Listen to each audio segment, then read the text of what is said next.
A News Channel 11 investigation reveals some employees at the Greene Valley Developmental Center were not doing what they were supposed to do while on the clock. And we discovered workers sleeping, workers on drugs, workers who were drunk while on the job, and we discovered employees giving out wrong medications, stealing, forgetting about patients, even abusing some of our most vulnerable neighbors.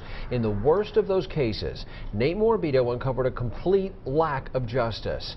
Now, after 5 months of exhaustive investigation, the district attorney has opened 2 criminal investigations in response to Nate's reporting. It's hard to believe we've discovered 250 documented cases of abuse, neglect, and exploitation at Greene Valley since 2002. In most of those cases, the state's internal investigators never alerted police, a practice the DA wants changed for abuse and neglect cases in the future. Even after one of the rare times they did call police, we discovered the chief failed to investigate.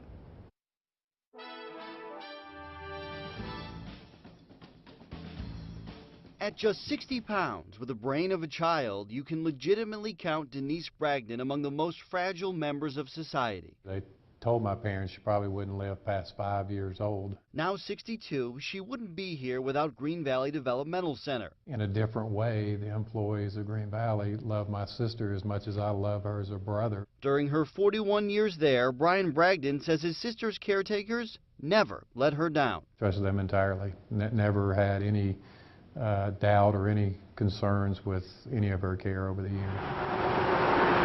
Unfortunately, we discovered some of the other residents at Greene Valley weren't as lucky. For years, the details of dozens of abuse, neglect, and exploitation internal investigations remained in the dark, hidden from the outside world.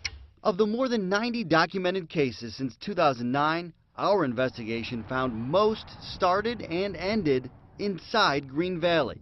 Like this 2013 case, when an employee failed to secure a patient, a man who eventually died after a fall. That was a very horrible situation that happened, and we wanted to make sure that it never happened again. The Department of Intellectual and Developmental Disabilities prides itself on its nationally recognized Protection from Harm program. It requires corrective action in every case and terminations or resignations in the worst cases. You can either ignore them or you can do something about them, and that is one of the things that we have been very stringent in doing. But after those internal investigations, the consequences only went so far. Some argue not far enough. According to data we reviewed, 20 employees at Greene Valley lost their jobs in the last 6 years. But we found out most of the time, despite DIDD's commitment on paper to work with local law enforcement, those workers never talked to police. And actions that might appear criminal never received even a quick glance by law enforcement. Staff pushed a man down the hall. A staff member hit a woman on the head after she stumbled, slapped a woman on her head, pushed a woman into a chair and said she hated her. I think people are going to say, why didn't DIDD call the police? So when we do suspect criminal activity, we do contact local law enforcement. Of 12 substantiated abuse cases since 2009, 9 of them physical abuse, DIDD only reached out to law enforcement twice. Cases where there were documented injuries. I just don't understand why you wouldn't file a police report if someone is physically abused and it's a confirmed internal investigation. When we have things happen, we do notify police. While the Tusculum Police Department, an agency made up of just 2 full-time officers, responded to both cases, they never resulted in criminal charges. After an employee reportedly slapped a resident in the face with this shoe in 2014, leaving a red mark, police opened an investigation. The woman resigned, never charged with a crime. And then there's this case, also from late 2014. It's on me. That was on me. Involving the reported shoving, dragging, and slapping of a woman, leaving a mark on her arm. Even more disturbing than the vivid details of this report Oh, it's terrible. is the fact the police chief says he forgot to investigate the heartbreaking allegations. That's all my fault. A woman was shoved against the wall, dragged by her feet down the hall, slapped on the rear end, a woman with intellectual disabilities, and you forgot to investigate it? I don't ever remember having a conversation to that extent. So maybe it got started but wasn't explained that way. A department log shows the chief responded to the abuse call and started a report, but never followed up. It went through the cracks. Have you ever had another case like that before? No. No. That's what bothers me the most. That's part of our job, is to watch after those people that can't take care of themselves. And in this instance, you failed. I did fail. absolutely. If the people over there, if that poor victim could even understand you, what would you say to her? Oh, I definitely would apologize to her. I apologize to her family. In your mind, don't you think there's an injustice here? To the extent that the appropriate people did not get to look at these things at a contemporaneous time, yes. District Attorney Dan Armstrong says not only does the lack of investigation in that case bother him, There's a problem that needs to be fixed. so does the fact that he can't find proof of a single case of abuse that ever made it to his office. There are several cases that were not reported to law enforcement that should have been.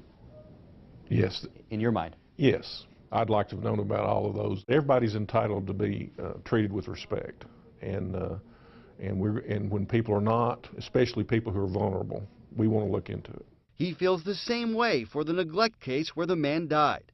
Our findings prompted his office to review a stack of recent Green Valley cases and open 2 criminal investigations. I think there could be charges.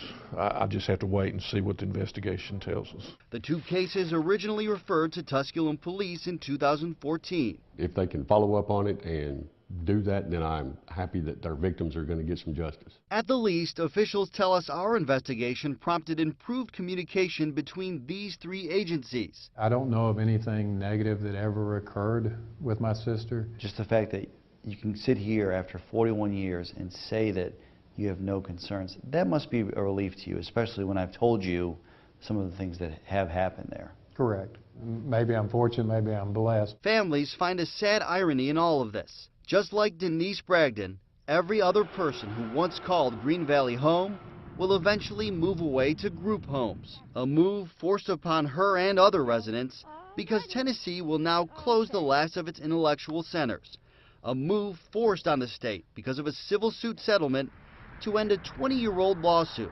alleging abuse at state-run institutions. From now on, the DA wants DIDD to call police and his office every time there's a substantiated case of neglect or abuse at Green Valley. He says that doesn't mean any of them will be criminal, but he just wants trained law enforcement to make that decision, not internal investigators.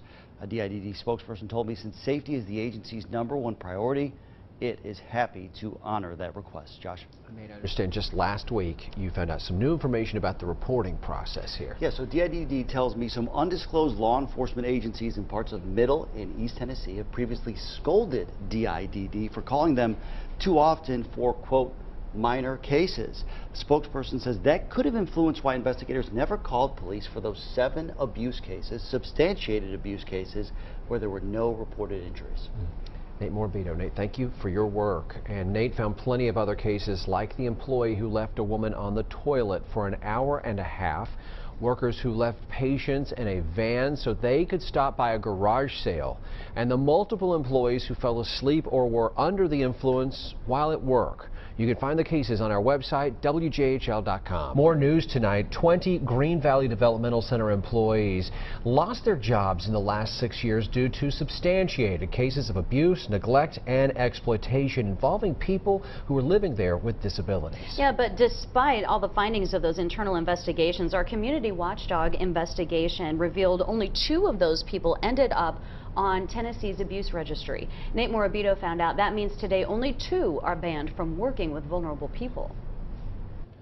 That's right. We've searched the state's database multiple times and only 2 names show up. A former Green Valley employee who reportedly slapped a resident on the head while getting that person dressed, and a former worker who reportedly hit a woman on the head after she stumbled. We found out the state hopes to officially add 2 more to this registry later this year. The 2 people who are now under criminal investigation.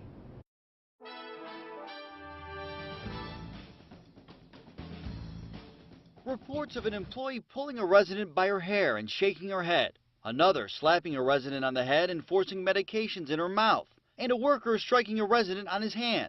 Just a few of the 12 substantiated abuse cases since 2009. But of all of the former Green Valley employees found responsible, the Department of Intellectual and Developmental Disabilities only placed 2 on the state's abuse registry. I found very few of them on the abuse registry. Interesting. Another surprise to Representative David Hawk. What do you think when you hear that? That is a concern. According to DIDD, as of July 2015, it's placed more than 750 people statewide on the abuse registry, second only to the Department of Health. And we serve a much smaller population. So we are very, very aggressive on our abuse registry placements. But we do have a committee that reviews substantiations and makes those determinations. According to Kara Kumari, that committee, which is made up of 9 people, 2 of them DIDD employees, did recommend abuse registry placement for the person accused of slapping a resident in the face with a shoe and the former worker accused of shoving, dragging, and smacking a resident, both now under criminal investigation as the result of our reporting. Both of those are scheduled for abuse registry hearings. But more than a year later, their names still aren't here. Both people have chosen to appeal. Kumari says those former employees are exercising their right to due process, which she says can be a lengthy process. But what about everyone else who lost their jobs as a result of substantiated abuse, neglect, or exploitation? Why not place those people on the abuse registry? You know, I wasn't a part of those discussions with the Abuse Registry and Review Committee, but they did review the investigations and determined for one reason or another that abuse registry placement was not appropriate in that case. Now, we should point out in all of those other cases, according to DIDD, internal investigators did not find any evidence of any injuries. Not only did the state fail to put those people on the abuse registry, the agency never reported those cases to police. And thanks to your investigation that's lasted now for months, that's going to change in the future, right? The district attorney wants the DIDD to report all substantiated cases of abuse and neglect at Greene Valley to police and his office from now on. According to the agency, it will honor that request. All right, Nate Morabito with a follow-up tonight. Our community watchdog investigation uncovered more cases of abuse and neglect involving people with intellectual disabilities in Greene County. Cases the state confirms its investigators never reported to police. Yeah, they occurred at group homes run by the Department of Intellectual and Developmental Disabilities. Once again, Nate Morabito's questions are prompting change. That's right. The district attorney told me he wants the state to contact his office and law enforcement every time there's a substantiated case of abuse and neglect, and not just at Greene Valley Developmental Center, but at state-run group homes too.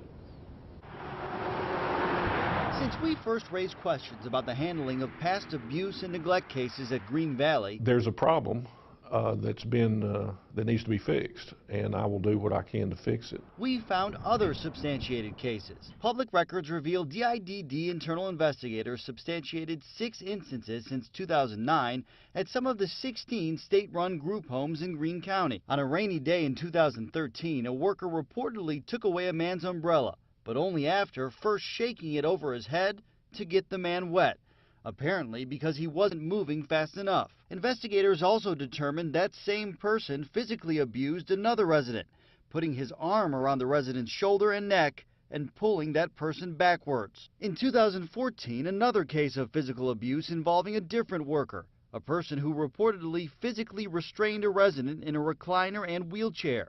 The initial allegation? Staff got irritated with the person when that resident tried to get up. The worker used her elbow to push the resident back down. There's also this neglect case from 2015, when a nurse reportedly gave a resident medication with the wrong spoon, which resulted in the person vomiting multiple times. The report says the nurse then used the same spoon to scrape up the vomit from the resident's chest and put it back in the resident's mouth. We believe that every case is a problem, and any time a person is substantiated, there are consequences. That's what DIDD told us last month during an interview in Nashville. A spokesperson says of the 6 group home cases since 2009, the agency fired 4 people and suspended another worker. One case had no known perpetrator. When we do suspect criminal activity, we do contact local law enforcement. Kara Kumari says none of those cases involve suspected criminal activity, but the DA says that's not for internal investigators to decide. I believe any substantiated neglect or abuse case needs to go to not only law enforcement, but needs to come to this office. DIDD has told us there's a difference between the civil definition of abuse and the criminal definition. So we took a look. Take a look right here. On its website, DIDD calls abuse the knowing infliction of injury, unreasonable confinement, intimidation, or punishment with resulting physical harm, pain, or mental anguish. I took a look at Tennessee Code annotated today as well. It defines assault as, quote, intentionally, knowingly, or recklessly causes bodily injury to another, intentionally or knowingly causes another to reasonably fear imminent bodily injury, or intentionally or knowingly causes physical contact with another, and a reasonable person would regard the contact as extremely offensive or provocative, end quote. By the way, DIDD tells us it did not refer any of the cases we mentioned for placement on the state's abuse registry. Employees smacking, dragging, and kicking residents. The victims, people with developmental disabilities. A community watchdog investigation found another failure by the state of Tennessee to report substantiated abuse cases to police. But these cases don't really stem from Greene Valley Developmental Center. Instead, Nate Morabito uncovered more unreported abuse at a state-run facility in Nashville. You know, much like at Greene Valley, we're talking about cases of abuse substantiated by internal investigators that led to terminations or resignations, but did not result in criminal charges. In fact, most cases didn't even result in a call to police. A spokesperson for the DA's office in Davidson County told us that's information they'd want.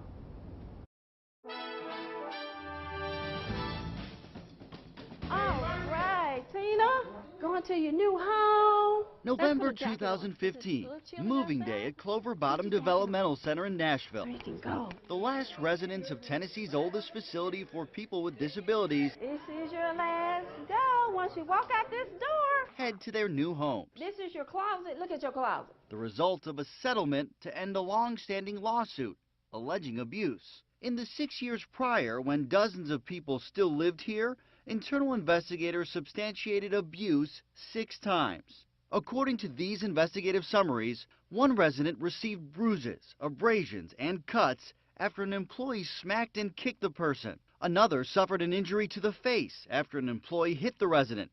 And in a third case, an employee dragged a resident by the legs. Of those physical abuse cases, our search of the state's abuse registry found only half of those employees right now are banned from working with vulnerable adults. According to the Department of Intellectual and Developmental Disabilities, it appears only one resulted in a call to law enforcement, and that case didn't occur at Clover Bottom. It stemmed from a 2010 incident at Vanderbilt Hospital. The employee admitted she unintentionally hit a patient's arm twice in an effort to try to protect the person from hurting him or herself. According to these documents, the Davidson County District Attorney's Office declined to prosecute, despite a confession and mysterious bruising. When we do suspect criminal activity, we do contact local law enforcement. That's what a DIDD spokesperson told us earlier this year when we raised questions about the handling of past abuse cases at Greene Valley Developmental Center. Yes, sir. Our investigation resulted in the filing of an abuse charge against this former Greene Valley employee and a change in protocol, requiring DIDD to refer all substantiated abuse cases to law enforcement and the district attorney, something that we found did not occur in the past. I think the process could have been better. Both sides officially put the agreement in writing earlier this month. We have entered into a memorandum of understanding with them and believe that problem's been resolved for future cases. Back at Clover Bottom, DIDD maintains the agency handled all of the cases appropriately, based on the state's understanding of how local law enforcement wanted to be contacted at the time. Despite the injuries listed on paper, the agency's spokesperson said the state's abuse laws back then historically made it difficult to get law enforcement to investigate without proof of serious harm, adding 3 of the cases involved one of the most violent and aggressive patients in the system, a person who attacked caregivers all 3 times. DIDD says that's not an excuse for the actions of its former employees, but it does explain that these are not necessarily open and shut criminal cases. We believe that every case is a problem, and any time a person is substantiated, there are consequences. We're talking about our most fragile Tennesseans that we as a society and as a state must protect. Representative David Hawk hopes our discovery prompts the state to be more open about possible criminal activity with law enforcement moving forward. Clover Bottom may be closed, and Greene Valley isn't far behind, but the state and private companies still run plenty of group homes in the community. We shouldn't leave any stone unturned as we're looking into potential bad instances. Now, according to the state, since 2002, internal investigators have substantiated just under 300 cases of abuse, neglect, and exploitation at the former Clover Bottom facility. DIDD says since 2009, those cases resulted in 14 terminations and 5 resignations, again at the now closed Clover Bottom. All right, Nate, thank you. And we've posted copies of the most recent substantiated abuse cases on WJHL.com. We've got links as well to previous investigations by Nate about abuse here in our region. A former Greene Valley Developmental Center employee is in jail charged with abusing a dependent adult. And it's all the result of our community watchdog investigation into the handling of past abuse cases at the state-run facility. Nate Morabito broke the news of the woman's arrest on social media just hours ago. Sarah, Greene County Sheriff Pat Hankins told me officers arrested 21-year-old Alicia Ann Prater in Sumter, South Carolina this afternoon after grand jurors indicted her on a felony abuse charge. As we told you last month, an internal investigation revealed in 2014 she reportedly used this shoe to slap a woman with an intellectual disability in the face. Witnesses told investigators she hit the middle-aged woman who couldn't communicate verbally so hard her head went backward, it made a loud smacking noise and left a mark. Prater denied the allegation and eventually resigned. Our 5-month investigation found Tusculum police investigated the abuse case, but the case never resulted in criminal charges. The chief said the DA's office made that decision because the woman lost her job. But District Attorney Dan Armstrong told us his office had no record of that conversation. He reopened the case in response to our investigation. Here's what he told us about our findings. It appears that there could very well be criminal actions that took place. This week, the grand jury agreed. The sheriff's office will bring Prater back to the region, likely next week, to answer to the abuse charge. She remains in jail in South Carolina on $10,000 bond.